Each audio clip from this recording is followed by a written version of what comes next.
Maintenant qu'on a bien assimilé le mouvement à faire pour monter sur son skate, on va apprendre à pousser et à avancer. Donc pousser en skate, c'est juste le fait d'avancer tout simplement.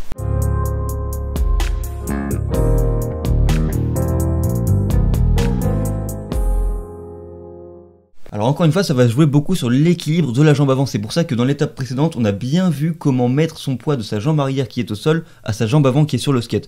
Si vous ne maîtrisez pas cette étape, ça va être très compliqué d'avancer. Donc une fois que notre poids est sur cette jambe, sur la jambe de devant, on va pouvoir se mettre sur la pointe du pied et pousser un petit peu en avançant son corps, tout simplement. On reste avec la pointe du pied sur le sol pour permettre de garder l'équilibre. Donc là, le fait de se mettre sur la pointe du pied, ça va permettre tout simplement d'avancer son corps en fait. Parce que si on se met sur la pointe du pied, forcément on va pencher un petit peu en avant, et en penchant en avant, on va accentuer le fait que notre poids soit sur la jambe avant. Et ça, c'est vraiment super important.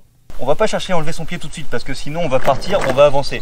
Et quand on commence, ça peut faire peur, donc on va pas commencer tout de suite comme ça. On va vraiment se concentrer sur ce mouvement de balancier en gardant son pied arrière sur le sol pour garder un point d'ancrage au sol pour pas tomber, quoi. Donc là, on va s'entraîner à faire ce mouvement plusieurs fois pour bien assimiler le fait de prendre son élan, le fait d'avancer. On garde bien son pied d'ancrage au sol pour tout simplement ne pas avancer et ne pas tomber. Parce que là, globalement, on peut croire qu'on a un pseudo-équilibre, mais le problème, c'est qu'on a encore notre pied au sol. Quand on va enlever son pied, forcément, on sera complètement sur la planche et complètement indépendant du sol. Donc c'est pour ça, faut pas griller d'étapes, faut d'abord bien comprendre le mouvement de balancier, le mouvement d'envoyer son corps vers l'avant, en laissant pour l'instant son pied arrière au sol pour garder cet équilibre. Tout le poids est sur la jambe arrière, on va le mettre sur la jambe avant, on va se pencher en avant et se mettre sur la pointe du pied arrière, et on va revenir simplement. Donc là, ça se joue avec la pointe du pied pour revenir. Voilà, on va s'entraîner à faire ce mouvement et être bien à l'aise sur ça, et une fois qu'on aura maîtrisé et acquis ce transversement de poids de corps, on sera prêt à avancer. Donc une fois qu'on maîtrise bien ce mouvement, on va pouvoir lever son pied arrière. Tout notre poids est sur la jambe avant en fait, donc une fois qu'on est comme ça, notre jambe arrière elle sert plus à rien en fait, on peut l'enlever, le poids est sur cette jambe. Donc le poids et l'équilibre sont sur la jambe avant, donc à ce moment-là on va pouvoir lever et positionner derrière. Donc là vraiment c'est super important de comprendre ça. Une fois qu'on aura bien poussé, qu'on sera bien avancé, qu'on aura bien baissé son corps en avant, tout notre poids sera sur notre jambe avant. Donc finalement notre jambe arrière on va pouvoir la lever. Et là ça va commencer à être un petit peu compliqué tout simplement parce qu'on sera en équilibre sur une seule jambe. C'est pour ça qu'on a donné une petite impulsion pour avancer un peu.